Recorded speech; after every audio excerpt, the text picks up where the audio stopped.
Alright, do you ever spend a lot of time figuring out how to prep the right amount of content for your RPG games? One of the things I've dealt with as a GM is my players either getting through only half of what I've prepared for them in a given session, or they blow right past everything I've set up 2 hours in and we're going into full improvisational mode.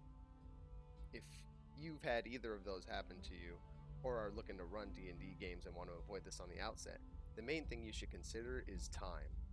And not just how long you'll be playing, but having a reasonable gauge of how long everything you have prepared will take. To do this, you should break down your session into distinct scenes. The new DMG has a section in the first chapter that goes over key examples of such scenes, and each of these should take around 20 minutes or so. Like exploring a dungeon location, and not the entire dungeon, just a particular room or even the entrance.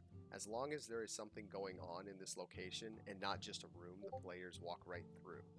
The entrance could have something hidden for the players to search for, or they may want to do an ability check to understand something they already see, or out of their own curiosity, just sweep every square inch of the room just for their own assurance.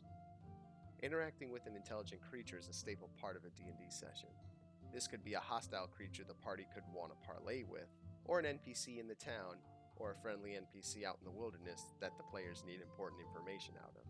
These scenes usually take time if there's a bit of contention between the players and the NPC, and they need to make charisma checks or insight checks to sway the conversation in their favor.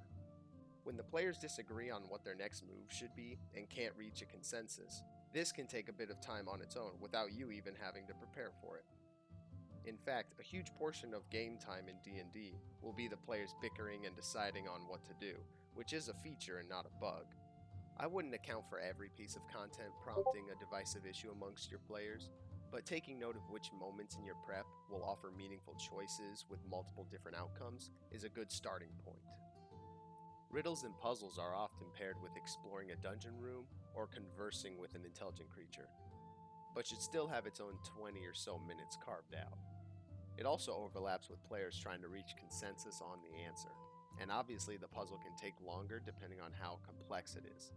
If this part of the session begins to drag, you can have your players make an ability check to determine certain clues, but obviously these are more fun when the players can intuit the answers on their own. If you like using a lot of traps in your games, try fleshing them out as standalone encounters rather than a single die roll from your players and them taking damage if they fail.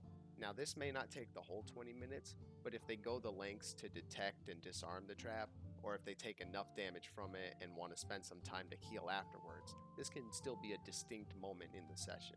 This can also take longer if you run a complex trap that runs on turns in initiative, like from Xanathar's guide, and functions more like a combat puzzle the players need to figure out how to disarm before they take too much damage.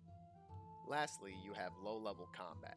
This has the most variability in the time it takes, since it depends on how many monsters the players are fighting, how quick everyone is with their turns, and how durable the monsters are. And the more difficult a combat encounter is, the longer it's going to take.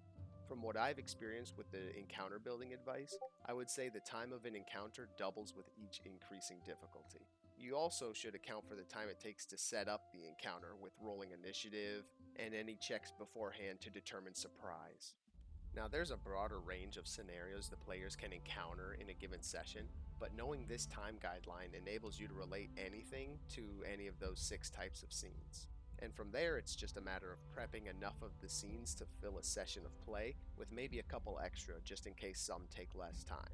Having a few low difficulty encounters ready in your back pocket is a good way to add a buffer to your session time if you run out of what you have planned. And if you're playing for 2 hours, you could have a moderate combat encounter plus 3 shorter scenes. Or you can make a session accounting for each type of scene once, and it would be around 5 hours. These guidelines also serve as a good gauge for the pacing of your games.